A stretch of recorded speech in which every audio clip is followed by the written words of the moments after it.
In this episode, we're talking to Dr. Maish Seibel on menopause, perimenopause, and myths and facts surrounding hormone replacement therapy. Enjoy.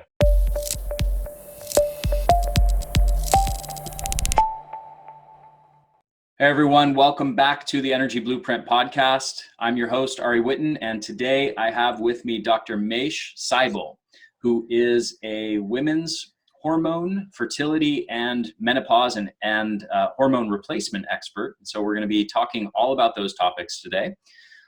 Real quick on his bio, his background. He's been selected by his peers as one of the best doctors in America, and he brings innovation to health education, focusing on creative approaches to help America stay well. He's a national expert in helping women in and around menopause improve their symptoms, including sleep, stress, diabetes, and weight control. In addition to patient care, Dr. Maish does corporate consulting, speaking, workshops, and coaching. He also has created Health Rock, his unique brand of making health education fun and memorable using music and entertainment. Also, there's a quote from you that I want to read here because I really like it. It's very simple, but it's a powerful quote. It's better to stay well than to get well. I love this because you know, an ounce of prevention is worth a pound of cure, as they say. And I think it's just so true that it's so much better to be proactive when it comes to health rather than waiting till things spiral out of control and trying to reverse them. So with that said, and with that wonderful quote to get kind of an intro into what you're all about, welcome, Dr. Seibel. Well, thank you very much. I'm really delighted to join you and to have a chance to talk with you and to your audience. Yeah, thank you. I'm honored to have you here. So I would love for you to talk a bit about your background, because you have a unique story that, you know, you kind of started out in the fertility realm and then through personal circumstances transitioned more into a focus on menopause and hormone replacement therapy. So can you talk a bit about how that all played out in your life? Yes, sure. I've always known I was going to be a women's health specialist. I found it just fascinating. There's just so much that can be done. And I started my career at Harvard Medical School in fertility, in the infertility world. And I was very fortunate in the timing. I had the opportunity to do one of the very first in vitro fertilizations in the United States, the first in Massachusetts, was one of the first to use ultrasound, etc. And I even was in People magazine, written up for helping gorillas get pregnant at the zoo. And that was my largest patient, I must say. And after that, shortly after that, when I was really at a peak of my career, there was a study that came out called the Women's Health Initiative that suggested incorrectly that hormones could cause breast cancer in women, heart disease, dementia, and other things, and millions of women threw away their hormones, and thousands of doctors were afraid to prescribe it. And unfortunately, just months after that study, my wife had surgery that threw her into early menopause, and nobody wanted to treat her. And so I had to sort of stop what I was doing in the one arena and figure it out so she wouldn't have to tough it out. And so I say I used to do sperm to term, and now I do womb to tomb. So I do still see in consultation for like second opinions and things, people in the fertility world, particularly women who are later in reproduction trying to transition or get that baby in. But also there are a lot of women now in this country who get thrown into menopause because of surgery that they have done to prevent cancer and other things. So there's younger and younger women going into menopause in order to protect themselves from cancer. So now I'm focused more on the menopause side. So can you elaborate a bit about that, younger and younger women going into menopause? Let's talk a bit about why that's happening.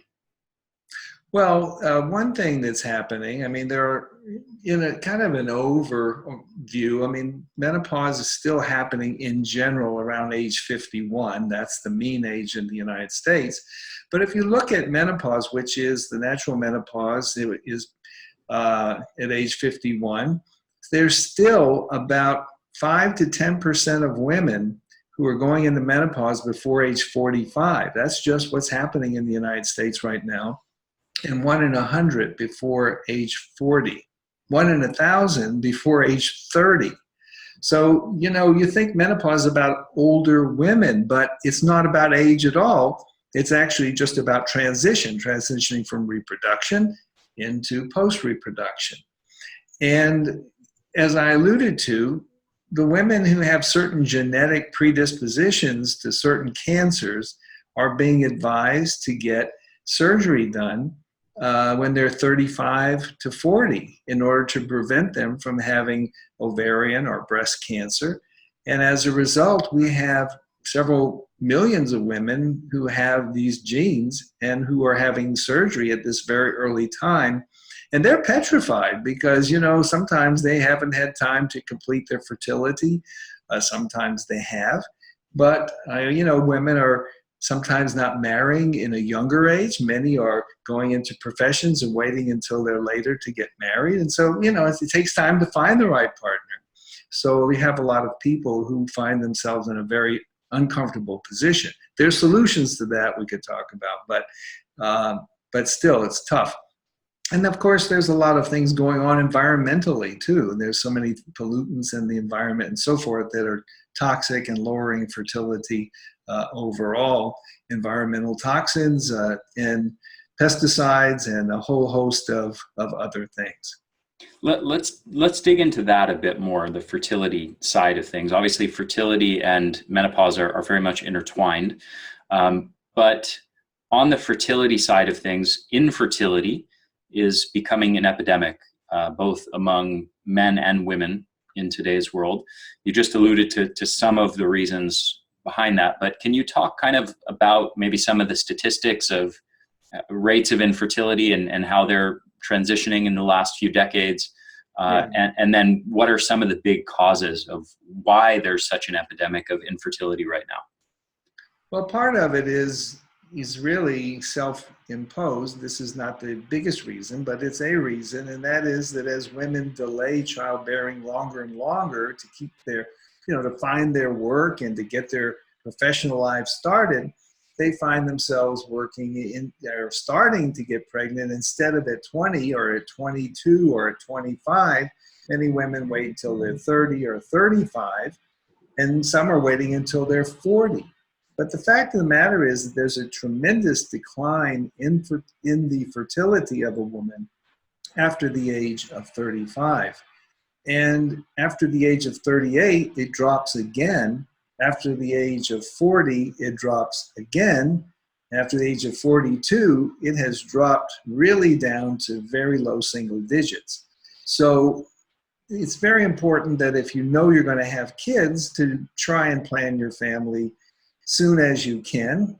It would make sense for you. But at least be mindful that many people are under the impression that I've got all the time in the world. If I'm 35, I'm 40, it's all the same. No, it isn't. And you just lower your chances for success. Not saying you won't. There's other reasons, of course. The environmental things have gently lowered sperm counts in men over the last decades, and we're seeing sperm counts dropping just uniformly. Normally about 40% of fertility is from the male, about 40% of infertility is caused by the female, and about 20% there's a little bit from both of the partners.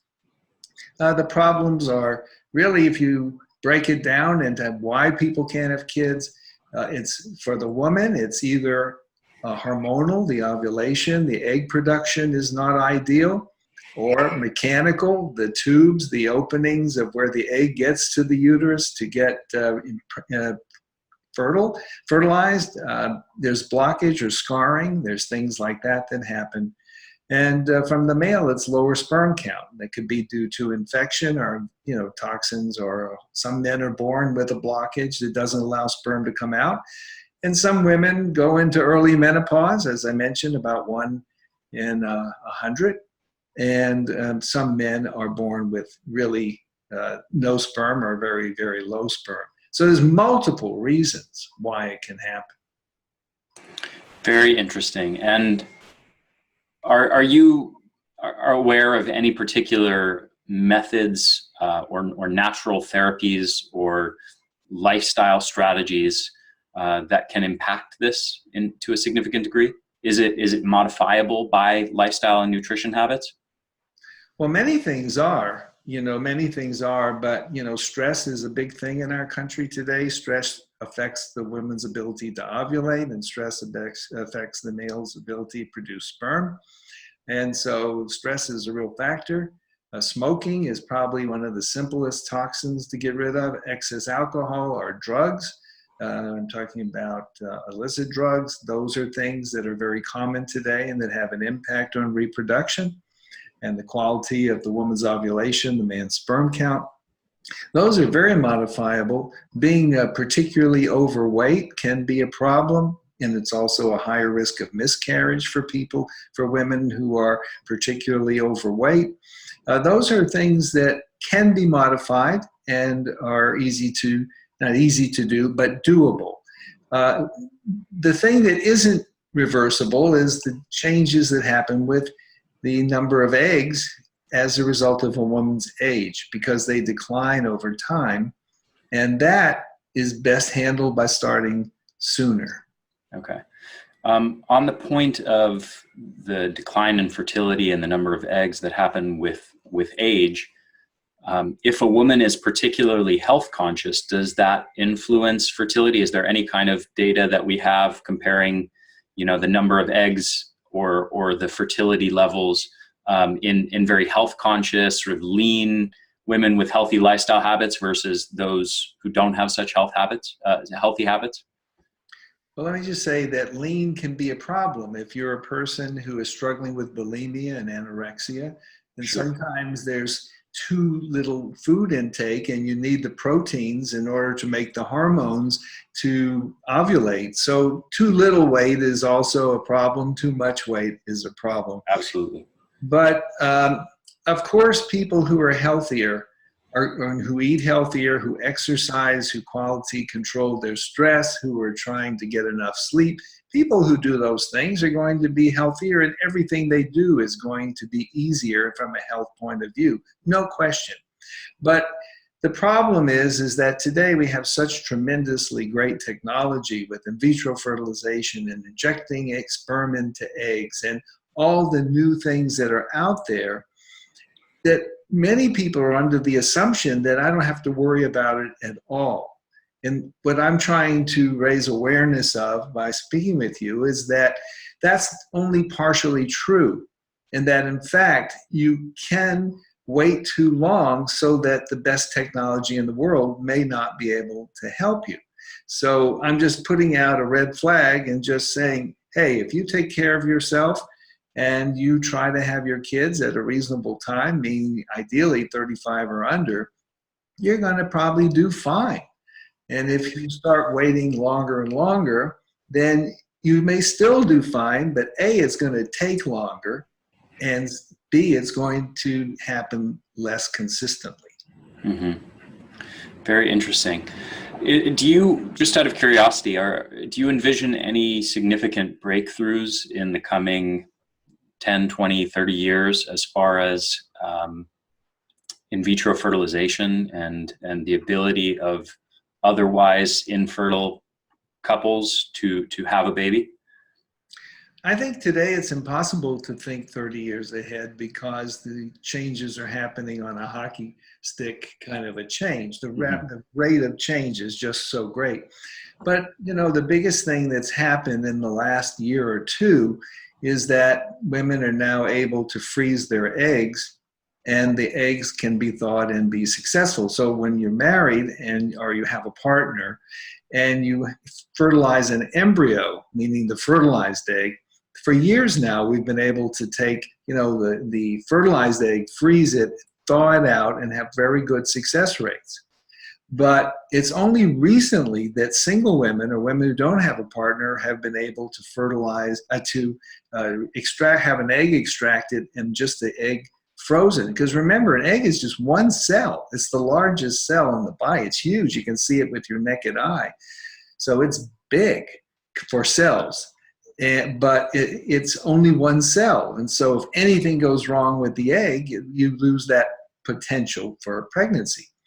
But now it is possible to consistently take out eggs, extract them with a fine needle, and then freeze them. And then later on, when you have a partner, or you have a partner and you have one child or no child, but you have to have surgery to have your ovaries removed at a young age because you're trying to prevent cancer, or whatever the reason. Maybe you have cancer and you needed radiation or something like that. Now you can take the eggs out ahead of that. Just like men can freeze sperm, women can freeze eggs. I think that's probably the biggest thing that's happened. And it's only been in the last couple of years. But you still have to pick your centers carefully. Not everyone is the same quality. So that is probably the biggest thing. Very interesting. So let's transition now from fertility to hormone replacement therapy, menopause. Obviously, this transition happened for you in your own life due to the circumstances with your wife, and then you went from being an expert in fertility and in vitro to an expert in menopause and hormone replacement. So kind of, I guess, let's go real basic here to start with. What exactly is menopause and what happens on a hormonal level?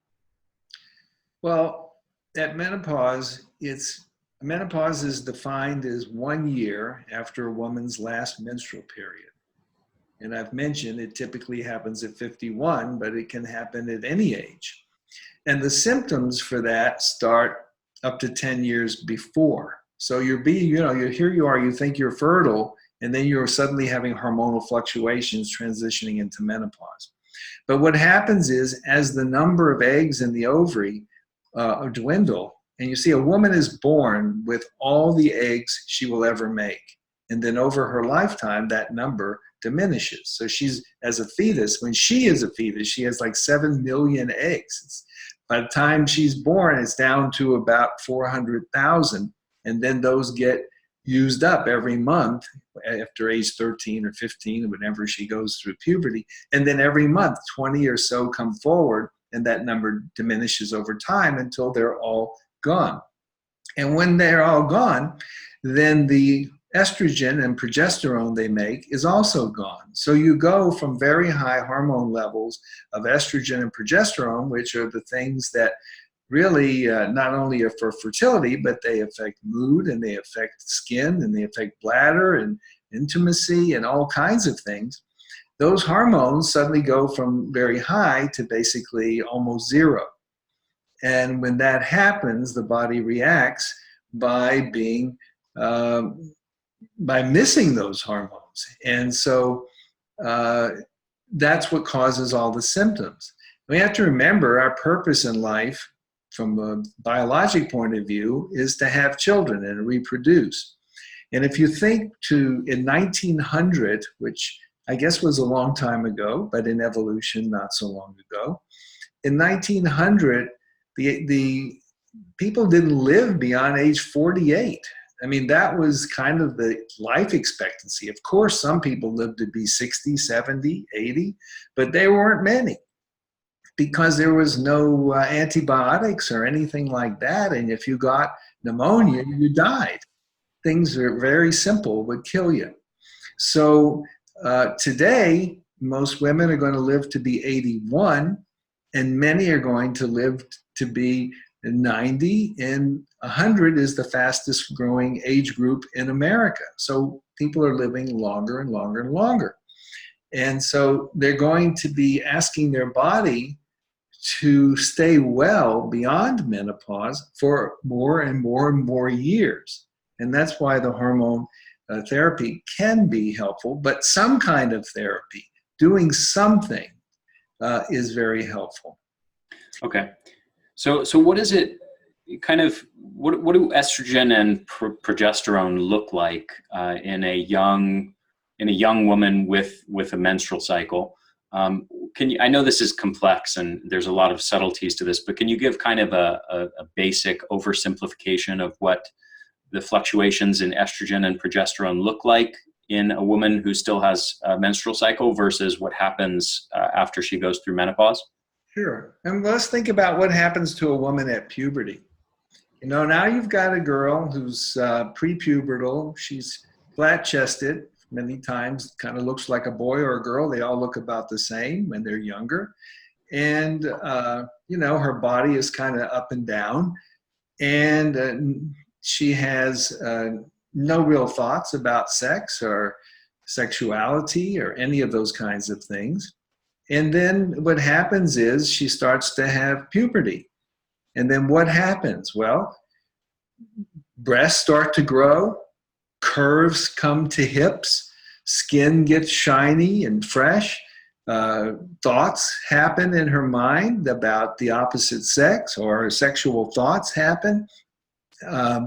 And her body changes and evolves from one, kind of a kind of a neutral place of low or no hormones up to a fully estrogenized or fully hormonally imbued woman. And it stays like that for, 30 years or so. And what happens is, during that transition, your skin starts to get some acne because of all the confusion of your hormones, and all that is going on. And then that all smooths out, and your cycles get very irregular, and they start and they stop, and then they start to get very smoothed out. All that's going on. Then you get to the other side, and it's like puberty backwards. And what ends up happening is that there's less tissue to the breasts, so the breasts start to change in their consistency. There's less hormones into the brain, so there may be brain fog, and there may be less interest in sex or sexuality. Menstrual periods start to get a little bit wonky, and then eventually they go away. Hair may grow in places it didn't used to, on the chin or along the brows and so forth. So there's a real change in the hormones and the hormones' impact on a woman emotionally and physically and reproductively. My sort of understanding of this is that, maybe in the past, when lifespans were generally shorter, maybe this wasn't such a huge deal and we didn't have that many years of life post-menopause, whereas now, since we have so many decades post-menopause, this is becoming a bigger and bigger deal than it used to. So it's sort of more of a priority to find ways of living healthfully and feeling good post-menopause than it used to be. And I think this is kind of where hormone replacement fits into this, right? The whole idea behind hormone replacement, estrogen replacement therapy was we can help women feel better and feel more like they did when they were younger, rather than suffering some of these symptoms of menopause. Is that an accurate sort of overview of all this? It is, and I think that the issue is that because of the study I mentioned earlier, the Women's Health Initiative study, which was inaccurate, and I'll explain why in a moment, women avoided taking hormones because they feared for their health. It was kind of like Russian roulette. You thought you might feel better, but you risked breast cancer and other conditions. Turns out that's not necessarily so. But what happened was, because of that study, doctors stopped prescribing it. So what we find is that today there are 80% fewer women taking hormones than they did in 2002. And that's because of two things: women's fear and doctors' fear.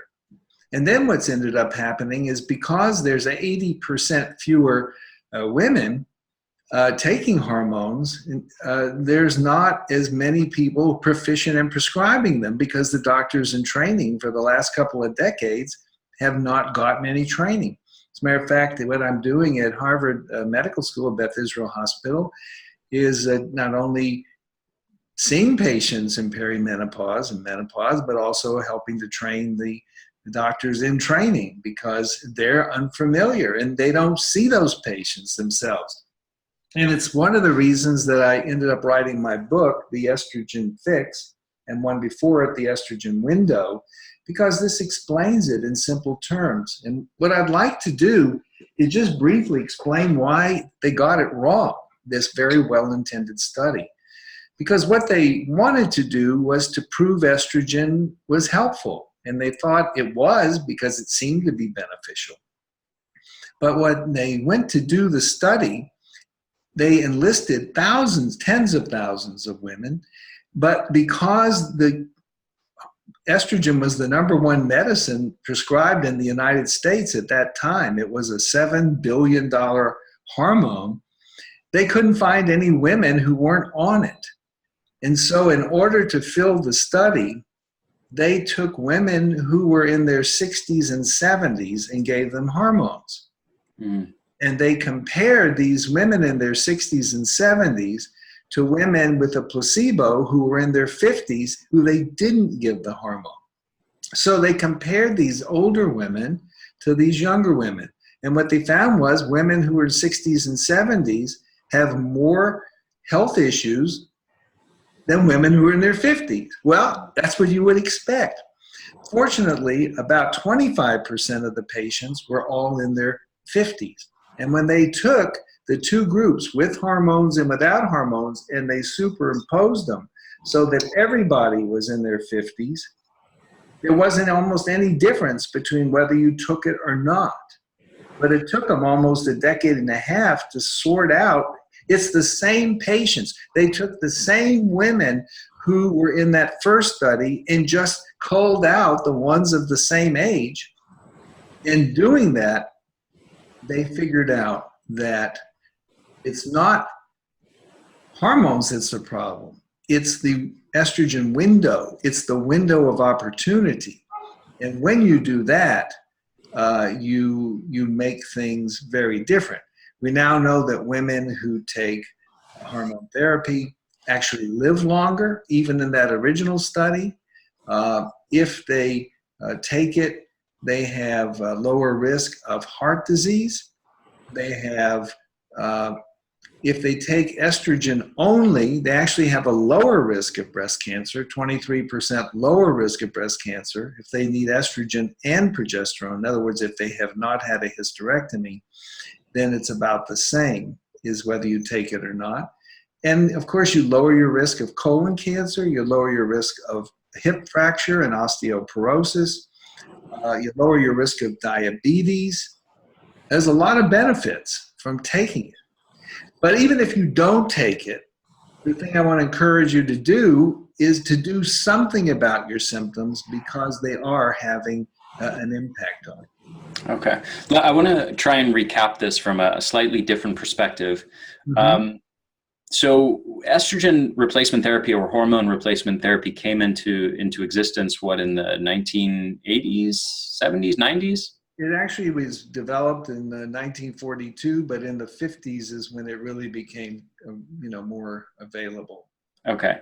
So for the span of several decades, it was very popular, and there was emerging data showing things like it helped with hip fractures and bone loss and risk of various other conditions. Heart disease, yeah. Heart disease, and also subjectively made people feel better and eliminated some uncomfortable symptoms like hot flashes and things of that nature. So there was sort of this very positive vibe around it. People were feeling good. The data was looking good. And then in 2002, there was this sort of big bombshell study that came out, the one that you were referring to, where they did this analysis, tens of thousands of women. And then it made huge headlines in all the media, the major media outlets in the country, maybe in the world, but certainly in the United States, showing that women on hormone replacement had higher risk of all these conditions and were more likely to die of breast cancer and things like that. But what you're saying is basically they screwed up the analysis and it wasn't a fair comparison because they're comparing older women to younger women, older women on the hormone replacement to the younger. Bad study design. Okay. So, and then when they did a reanalysis of that same exact study that showed that, they actually found that women of the same age group in their 50s were protected, or at least had sort of the same health outcomes. There weren't any health detriments. More or less the same outcomes. And the thing where this becomes really important is for those women, the 5 or 10% of women who go into early menopause. Because if you're in early menopause, meaning age 48 and under, but definitely age 45 and under, and you do not take hormones or do something for it, then you do increase your risk for heart disease, for emotional health, for hip fracture, for a whole host of conditions. And there, you'll have to take estrogen from the time of early menopause, not when you're 50, but if you go in menopause at 35, you start it then. If you go in menopause at 40, you start it then. And if you stay on it until you're 50, 51, which is the age of natural menopause, almost all those increased risks for being in early menopause go away. So it's really important for those women, particularly these young women who have to have surgery and go into menopause because of risk, cancer prevention and so forth.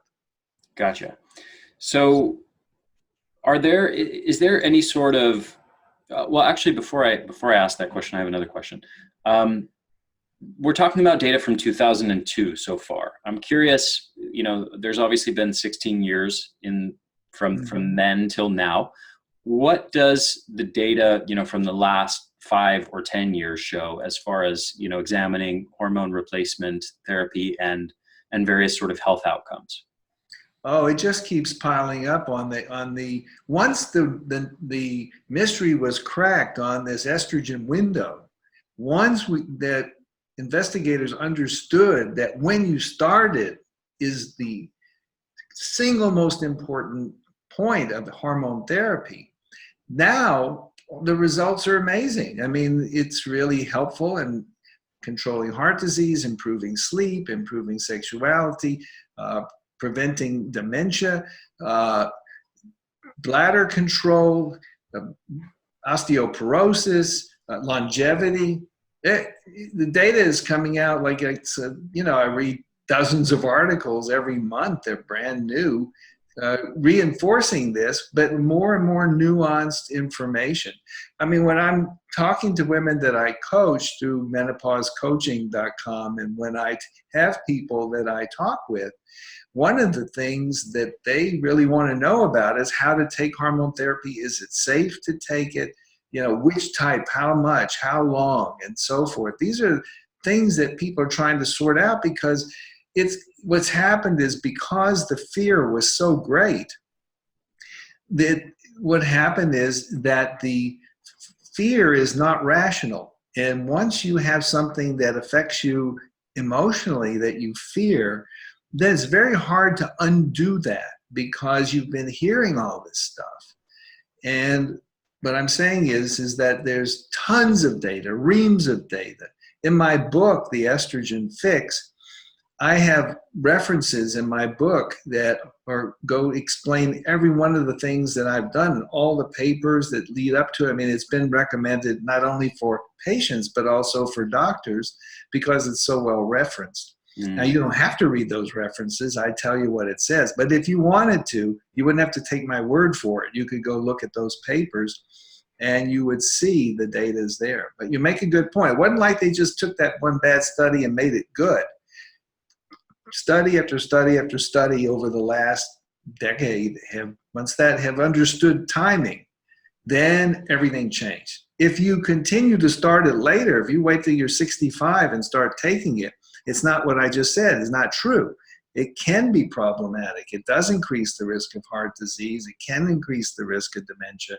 It can increase the risk of bladder problems. There are things that can happen if you don't start it, because your body has been aging for 15 years, and then you're adding in something on top of that. Now that's a different story. So this is now getting at the concept of the estrogen window that you're talking about. It's basically that general concept is basically, if you go into menopause and then you wait 10 or 15 or 20 years and then you start the hormone replacement therapy, there's a different set of health outcomes that are associated with that situation than if you go into menopause and then sort of immediately get onto hormone replacement therapy within 5 or 10 years? Totally different story. And it's within 5 or 10 years of going into menopause. What is the actual time window? Optimum time is within 10 years. but either in your 50s or within 10 years of starting menopause. Okay. And another thing that I have done in terms of the public is I also have this magazine called The Hot Years, which is a digital magazine. It's a great name, by the way. Thank you. Yeah, it's available and I want to give this to all of your listeners free. It's a hotyearsmag.com. We have very interesting interviews, but we have recipes and we have exercises. This latest issue is the woman who is the founder of Zumba Gold. Some of you are familiar with Zumba Gold. And, we have topics like cardiac risk factors, find your lost libido, anti-aging exercises, but there's also, a whole host of things, because I believe that if you want to stay well as you age, you have to start and develop good habits. And you have to take care of what I say, you take care of the sum of you and not some of you.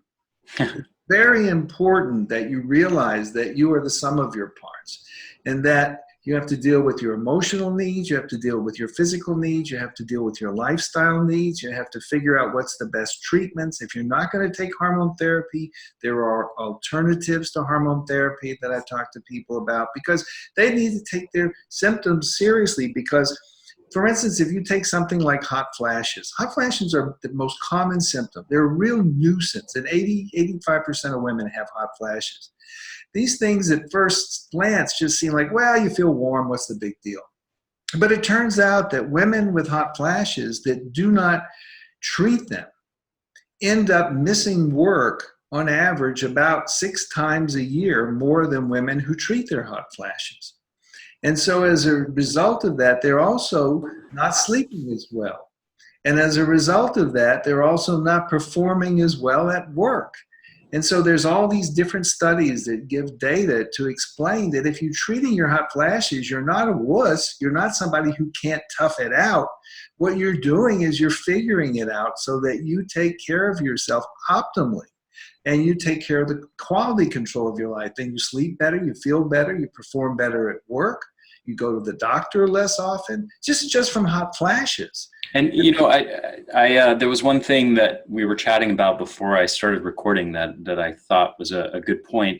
You mentioned how the women's movement has kind of influenced this in a certain way, where a lot of women who are experiencing these symptoms feel a desire. They feel like they're pressured to just tough it out, and rather than actually doing something about their symptoms, because they might otherwise look like a wuss, right?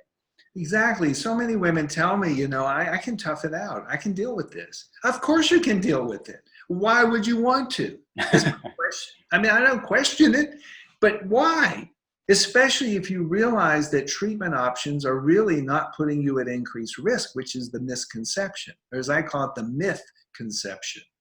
Because people have learned to fear these things. And if you just won't take hormones, or you can't, because there are going to be some women who have breast cancer or other conditions, and you can't take it, okay, I understand that. But there are treatments. There are alternative treatments that you can do, and I talk about those in my book, The Estrogen Fix. But it's very important that you deal with these symptoms for your quality of life. Okay. I have a little bit of a tough question for you. There are some people who come from a more naturalistic paradigm, and I include myself as one of those people. Mm-hmm. Not necessarily on this issue, but more broadly speaking, Uh-huh. who might look at this and say, well, why are humans designed biologically to go into menopause, to lose their fertility, to have this decrease in hormones at this particular age? It's natural. Shouldn't we honor this from a biological evolutionary standpoint? Shouldn't this be honored? And is the second part of that question is there any sort of known trade-off between maybe if you do use estrogen or hormone replacement therapy after menopause, maybe you feel better subjectively, maybe there are various health endpoints or disease endpoints that we can show benefits for, but is there any sort of trade-off where maybe you have worse outcomes in some other area? Well, to the first, Personal views are very important. We have to be open. And I try to look at people who come in as individuals and holistically. So if you have a personal preference that hormones are not for you, that's okay. What I'm advocating here is not that you must take hormones. I'm saying there's a lot of benefit from taking them, and that if your reason for not taking them is fear or worry or confusion, that can be explained away. If, on the other hand, you feel that that's not what you want to do, I get it. So that's where the alternative things come in. Now, for every woman, whether or not she takes hormones, it's very important to focus on 4 lifestyles changes or 4 lifestyle issues. Number 1 is to lower your stress. That's the number 1 thing. Stress is killing this country, and it's just, I've been watching, the news, and the news is very stressful. You never know what's happening next, and there's so many things. But stress, people are working 2 jobs, people have kids with issues, older parents, women in menopause often have if their kids have no problems, they're just normal kids, and you're carpooling back and forth, and you're trying to go to work, and you're trying to deal with your parents who are aging.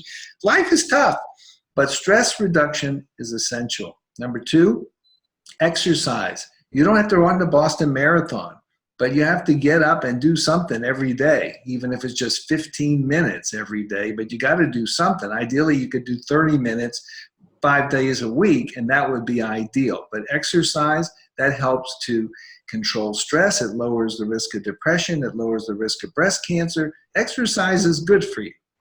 The third thing is that you've got to get enough sleep, because people who don't sleep have a lot of trouble. Their body works against them. They increase their risk of blood pressure, heart disease, diabetes, and also obesity, because hormones that control weight happen when you sleep. It's kind of like when the tree has lost its leaves. That doesn't mean it's dead. It's doing something in that dormant state, and then it's going to bud in the next spring. So we've got to do the same with ourselves. Every night it's a detox and a cleansing time of our life. Our cells clean themselves at night. And then we've got to eat healthy. We have to choose foods that are not packaged or processed, and not too much sugar and not too much salt. And you have to be mindful of eating really healthy foods. So those 4 things, sleep, exercise, stress, and nutrition, that's important whether or not you choose to take hormones. And then there's all the alternative treatments, and they can be anywhere from herbs and to cognitive behavioral therapy treatments, to acupuncture, to yoga, and there's all kinds of things that you can recommend for people to help them. So people don't have to feel trapped between hormones and nothing. I'm just trying to say that if you feel that you can consider hormone therapy, don't avoid them through fear of getting an adverse effect. Excellent. So are there any sort of concluding thoughts that you want to leave people with? And actually, one more question that I'd like to ask you, which is, on the technical side of hormone replacement therapy, are there doctors who are doing things in different ways? And if somebody is now, let's say that after listening to you speak on this interview, if they're now open to doing hormone replacement therapy, whereas previously they weren't, is there anything they need to know about what kinds of doctors or types of hormone replacement therapy they should seek out or not seek out? Well, I would get somebody who is familiar, who there is the North American Menopause Society has a list of menopause practitioners. I am certified by them as a certified menopause practitioner, but I'm also board certified as a reproductive endocrinologist, and that includes hormones and everything. But you want to get somebody who is really specifically understands this. I can tell you, I talk about hormone therapy. I do speeches around the country to both to medical groups and to lay groups. There's a lot of pushback still from hormones, because there's a lot of people who understood in 2002 that there was a problem, and they didn't figure anything out since then. And there's a lot of pushback still. So I would say that probably about half the doctors out there are going to be reluctant to treat, even today with all this data. So it's very possible that, you know, somebody might listen to this podcast and say, I heard Dr. Seibel, you know, say that hormone replacement therapy is not something to be scared of, and that the data is overwhelmingly in support of benefits. And they may go to their doctor and explain that and say, I'm interested in doing hormone replacement therapy. And it's very possible that their doctor may say, well, you know, it's dangerous and you should avoid it. And whoever you heard that podcast with is wrong. Yeah, there's a good chance. A lot of my patients buy my book and take it to their doctors. And I'm not joking about that, because it's a real big issue, because the data is confusing. But once you sort this out, and I've made it very simple. I mean, I've distilled it down very simply, but there's a lot of little steps in this and a lot of nuances. But fundamentally, the majority of women can safely take hormone therapy. And I would say about half the doctors in the country will still be resistant to it. So I think you just have to be an advocate for yourself. I think that it's very important that when you have a symptom and a need, that you have to seek out people who are knowledgeable, who can help you. And, you know, I do, because there are people from around the country who can't come and see me, I do the menopause coaching, as I mentioned, at menopausecoaching.com if people are interested. And the thing that's important about it is, whether it's me or whoever it is, what really matters is that you understand what your options are. You understand what your body is optimized by. You have to take into account your personal preferences or your limitations in terms of, you know, conditions that you might have. And so you may have only option A and not option B, or whatever it is. And then you get what's best for you to take care of the sum of you. What's important is you realize there's a lot of information, a lot of options. It's your life, and you're likely to be living a third of your life after menopause. And you want those years to be healthy, happy, and vibrant. And the best way to do that is to find out what works best for you. Yeah. One more quick question. You mentioned some natural therapies, obviously those 4 key habits that you should do, whether or not you're doing hormone therapy. Then you also kind of mentioned in passing some alternative therapies, whether acupuncture or yoga or meditation or various other things that might be available. Is it possible or feasible, in your view, that someone could maintain sort of relatively decent hormone balance and be mostly symptom-free if they have enough of those kinds of healthy habits? Or are we looking at just sort of a minimal effect of managing some of these symptoms that doesn't compare at all to hormone replacement therapy? Well, there's 2 parts to what you're asking, and so let me try to address it. I think that the benefit of estrogen is that it treats all the symptoms. So almost everything gets taken care of in kind of one fell swoop. Now, if you choose not to or can't take hormone therapy, I believe that you can live a very satisfactory and fulfilled life and feel good without it.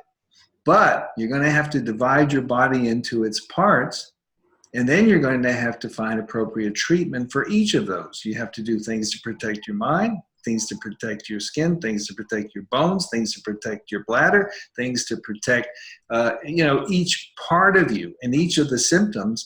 And it's just a matter of putting the effort in to identifying those products or those behaviors or those foods or those exercises or those whatever it is, supplements, whatever it is, but it's just a combination. And so you just have to have somebody work with you to deal with each of the parts. Because as I said, you're the sum of you. And you're either going to, the pill or the patch or whatever form of hormones goes to all of you. That's not to say that if you can't take hormones and then eat bad food and never exercise and stay up all night and never, smoke cigarettes all day and, you stress out all the time. Hormones aren't going to save you. Boy, if you think that's the case, you got the wrong notion. It's all of this stuff. But if you don't take hormones, you just have to you have to look at the system of you, all of you, and treat each of those independently. Gotcha. So to conclude, is there any sort of overarching tip or message that you'd like to leave people with?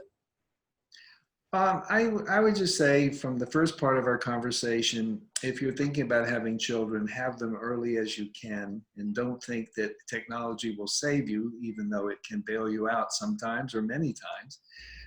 From the menopause side, I would say that find a practitioner who is clear and understands the hormonal side of things, but also the alternatives to it. And just realize that time spent on you isn't lost. You're investing in yourself. And so I think that it's well worth putting the time in. And I do want to remind you, I'd be very happy to give you a free subscription to the Hot Years magazine, hotyearsmag.com. Just go, it's digital, but it works on all the platforms, and just download it and enjoy it, and take advantage of it. And happy to hear from you if you have questions or other issues. Excellent. So for people who want to learn more about your work, go get your book on Amazon. It's called The Estrogen Fix, right? And then you have hotyearsmag.com, where they can get a free subscription to your magazine. And you also have your website. You also do menopause coaching, right? Yes, that's true. Okay. And what's the name of your website? drmage.com, drmachE.com. Excellent. Well, thank you so much, Dr. Seibel. It's been an absolute pleasure to do this with you, and I really appreciate your time and you sharing your wisdom with my audience. Thank you so much for having me. Yeah, thank you. Hey there, this is Ari again. One more quick thing before you go. Just make sure to subscribe to our YouTube channel, The Energy Blueprint, and also make sure to subscribe to this podcast on your favorite podcast platform, whether that's iTunes or Stitcher or anything else. I hope you guys enjoyed this interview, and I will see you again next week.